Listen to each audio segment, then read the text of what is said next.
এই শিক্ষা ব্যবস্থা অর্থাৎ এই পরীক্ষা ব্যবস্থাটা সরকারিভাবে গ্রহণ করা প্রয়োজন। আপনারা অভিভাবকরা হয়তো জানেন, অনেকে জানেন না। আমিও প্রাথমিকের শিক্ষকতা করি। এখন আমরা যেভাবে মূল্যায়নের প্রশ্ন করে তাদের মান যাচাই করি, এই মূল্যায়নের মান যাচাইটা অত্যন্ত হালকা, গভীর নয়।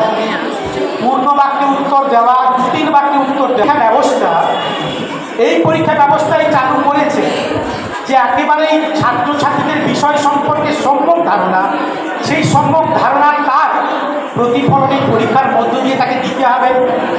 এই পরীক্ষায় পাস করা একজন ছাত্রছাত্রীর কাছে বিশেষ একটা কৃতিত্বের জায়গা রাখে। প্রথম ডিভিশন, প্রথম বিভাগ বলুন, বা তার থেকেও আরও যারা ভালো করে তারা তো বিশেষভাবে পড়াশোনা না করলে এই পরীক্ষার মানে পাস করাটা একটা গুরুত্বপূর্ণ বিষয়, কঠিন বিষয় বলে তাদেরকে পিছিয়ে দেওয়ার বিষয় নয়।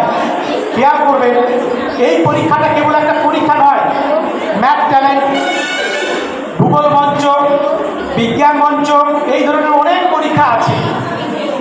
অধুনা গত বছর থেকে নিখিলবঙ্গ প্রাথমিক শিক্ষক সমিতি তারা পরীক্ষা শুরু করেছে মোট 5টি বিষয়ের ওপরে। চতুর্থ শ্রেণীতে আছে অঙ্ক, ইংরাজি, বাংলা, পরিবেশ, তার সঙ্গে জিকে। মোট 100 নম্বরের পরীক্ষা, 2.5 ঘন্টার। একদিনের পরীক্ষা 80 টাকা ফিস। খেয়াল করুন, একদিনের পরীক্ষা 80 টাকা ফিস।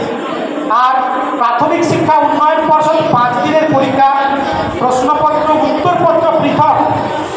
এর মধ্যে 30 টাকা পরীক্ষার ফি নিয়ে একটা পরীক্ষা ব্যবস্থা চলছে, যে পরীক্ষাটা একটা আন্দোলনের মতোই। প্রতিষ্ঠাতা সভাপতি বিশ্ববিশ্রুত বিজ্ঞানী, কলকাতা বিশ্ববিদ্যালয়ের উপাচার্য ছিলেন সুশীল কুমার মুখার্জি, যার একটা কথা দেখবেন নমুনা প্রশ্ন বইয়ের পেছনে ছাপা রয়েছে। বলছেন, এক সময় শিক্ষা সমাজকে বাঁচিয়েছে, পথ দেখিয়েছে। এখন শিক্ষা মুমূর্ষু প্রায়। সমাজের উচিত, মানুষের উচিত শিক্ষাকে বাঁচানো। শিক্ষা যদি না বাঁচে, আজকে সুকুমারবতী মঠ, এই যে ছেলেরা, আমরা বাবা মায়েরা, বড়রা যারা আজকে আমাদের চোখের মনের মতো সন্তানদের ভালোবাসি, এদেরকে কিন্তু রক্ষা করা যাবে না। সদস্য সভাপতি মহাশয় আছেন, এই বিদ্যালয়ের মাননীয় প্রধান শিক্ষক, 5-এ পড়ছো, যারা আজকে সার্টিফিকেট নিতে এসেছো,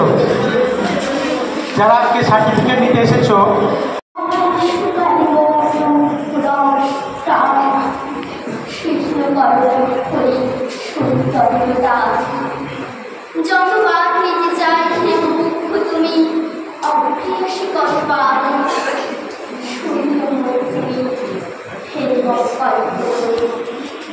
এইরকম বিভিন্ন শিক্ষার ধাপে ধাপে শিক্ষাকে উচ্চ শিক্ষার দ্বারা সাধারণ মানুষের কাছে এরূপ হয়ে যাবে। সেই জন্য আপনাদের কাছে আবেদন, বিদ্যাসাগর, রামমোহন, নেতাজি, রবীন্দ্রনাথ, নজরুল সবাইয়ের কথা আমরা স্মরণ করব। আগামী দিনের প্রজন্মের কাছে যাতে এই শিক্ষানীতি না চালু হয়, সবার জন্য শিক্ষা থাকে, তার জন্য আপনাদের সবাই একটু একটু প্রতিবাদ করলেই কিন্তু প্রতিরোধ হয়ে আসবে।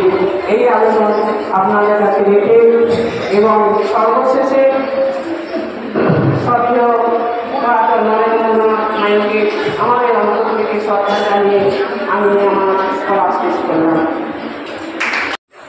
আজকে আপনাদের কি কর্মসূচি ছিল? আমরা এলোমেল বৃত্তি পরীক্ষা পরিচালনা কমিটির পক্ষ থেকে গত বছর যারা বৃত্তি পরীক্ষা দিয়েছিল 2023 সালে তাদের সার্টিফিকেট প্রদান অনুষ্ঠান করছিলাম, এবং সাথে আমাদের গত বছরে আমাদের যিনি সভাপতি ছিলেন এত নরেন্দ্রনাথ মাইতি মহাশয়, উনি গত কয়েক মাস আগে হঠাৎ রাতে হৃদরোগে আক্রান্ত হয়ে মারা যাওয়ার ফলে আমরা অভিভাবকহীন হয়ে যাই। তার স্মৃতির উদ্দেশ্যে আমরা আজকে তাকে স্মরণ করার জন্য স্মরণ সভাও রেখেছিলাম এই অনুষ্ঠানের সুবিধা।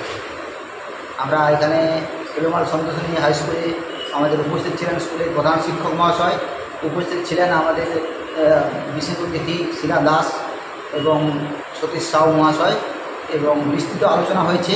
সভাপতিত্ব করেন সতীন্দ্রনাথ ভৌমিক মহাশয়, প্রাক্তন শিক্ষক মহাশয়। কতজনের হাতে সার্টিফিকেট তুলে দিলেন? এখানে 150 জন ছাত্রছাত্রীর হাতে সার্টিফিকেট তুলে দিয়েছি। তৎসহ একটা বিদ্যাসাগরের বই আমরা তাদের হাতে তুলে দিয়েছি। আচ্ছা, আপনাদের আগামী দিনে আর কি এই ধরনের কর্মসূচি আছে? আগামী দিনে আমরা এবছর বৃত্তি পরীক্ষার অলরেডি নোটিফিকেশন হয়ে গেছে। আমাদের এই সেন্টার থেকে প্রায় 190 জনের মতো ছাত্রছাত্রী তারা নাম জমা দিয়েছে।